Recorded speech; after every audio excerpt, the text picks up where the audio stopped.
Thank you guys.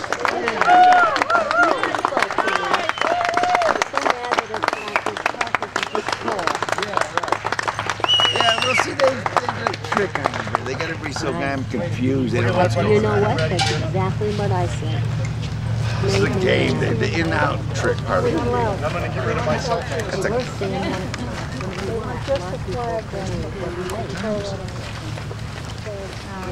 It's a backward. 12:30. Backward. Right on. Turn away. 12:30. Turn around. No, we're in distress. There you go. That's right. Yeah. We're in distress. Upside down. Hey guys, here's some zip ties. Deadman. See, I don't think they're going to respect your stand, Ed. Deadman. They're going to blow right by your stand. Look at them. You're getting right in front of you. It's pathetic. Good afternoon. On behalf of all elected county You are sheriffs in mind that standing go around me, now. I want to thank you for attending this briefing today. I'm Justin Smith, the Sheriff of Larimer County. We are here to provide a voice to the millions of honest, law-abiding Coloradans who were ignored by their governor as well as by the majority party in their state house. We watched as the president, New York billionaire Mayor Michael Bloomberg, and the leaders of his party as they're now throwing their political clout behind continued efforts to pose yet more and more gun control laws on Colorado. While these dedicated county sheriffs stand here publicly for the rights of their citizens, the president later today will be hiding behind the walls at the Denver Police Academy, surrounding himself with hand-picked audience of gun control supporters and police employees coerced to his political rally as he declares victory for the Denver Governor, John Hickenlooper. Tyranny! Please It is tyranny. we are here to remind you that the voices of the 62 elected Colorado sheriffs were silenced by the leaders of the majority party in the state house. Your governor found it too inconvenient to even allot 15 minutes to hear the concerns of the sheriffs of his state. One should logically ask why. Why was it too inconvenient to listen to an opposing viewpoint? The answer lies in the agenda-driven politics. Gun control advocates were keenly aware that they had a short window of opportunity to exploit the emotions surrounding these tragedies in Newtown and Aurora. Polling showed them that citizens were too desperate and they wanted to do something, do anything, and in the words of Rahm Emanuel, they did not want to waste a crisis. The president and Mayor Bloomberg watched the polls. They now realize that the emotional response that they were counting on to pass their agenda has made a turn. Just this week, CBS News released poll results that showed that fewer and fewer Americans support additional gun control laws, and that continues to trend downwards. The president and Mayor Bloomberg are desperate. They have watched their window of opportunity close. You see, a thinking, reasoned citizenry is much harder to fool. Yes! Colorado sheriffs know what dangers their communities face.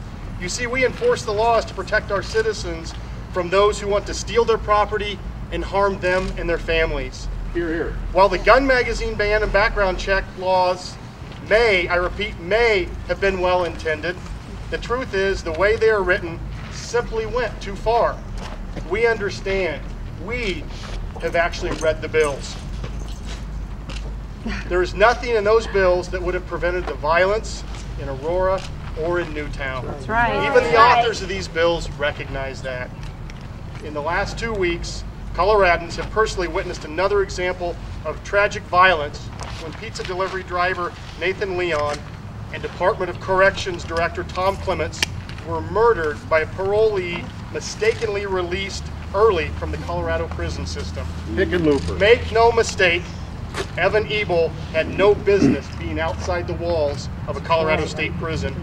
Ebel was well known within the prison as a danger to the guards and certainly a danger to the public. Now, the woman charged with knowingly violating the current state law by arming Evan Ebel has been released on bail. The problem isn't that we don't have enough laws to protect our community. The problem is that the system doesn't hold criminals accountable for their crimes. What would actually help, you ask?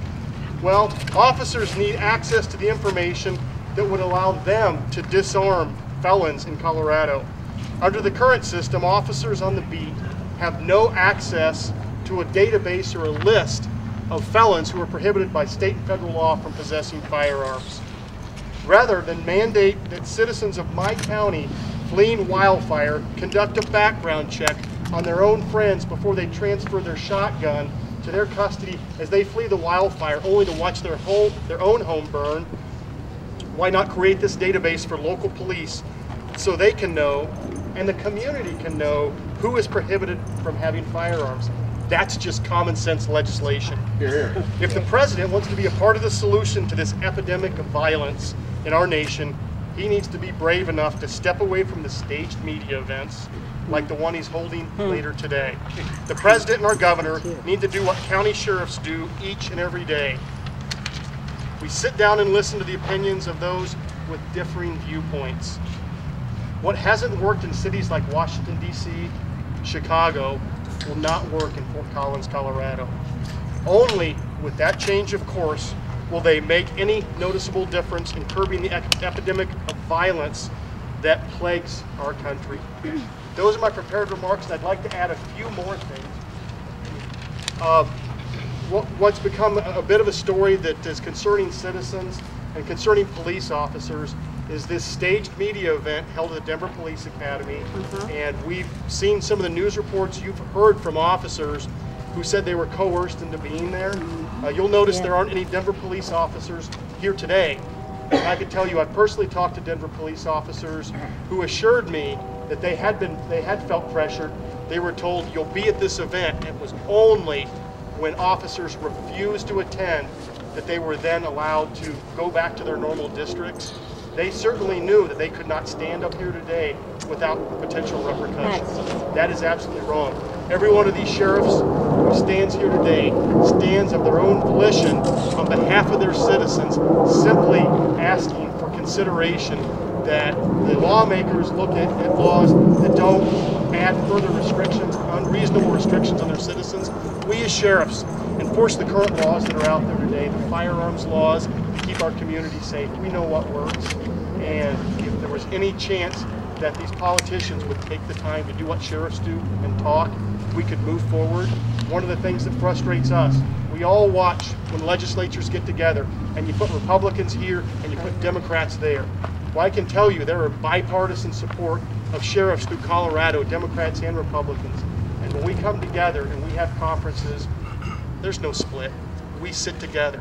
We are brothers and sisters protecting our communities, and there's absolutely no partisan politics involved. If we got that way in our legislators, we would actually have a chance to make a difference and make the community safer, and not simply pass feel-good laws. I appreciate you coming today. I know you're on a tight schedule. Some of the sheriffs have to leave immediately afterwards to get back to their communities. Others of us will stay if you have a few questions to ask us on the side. Thank you. Thank you.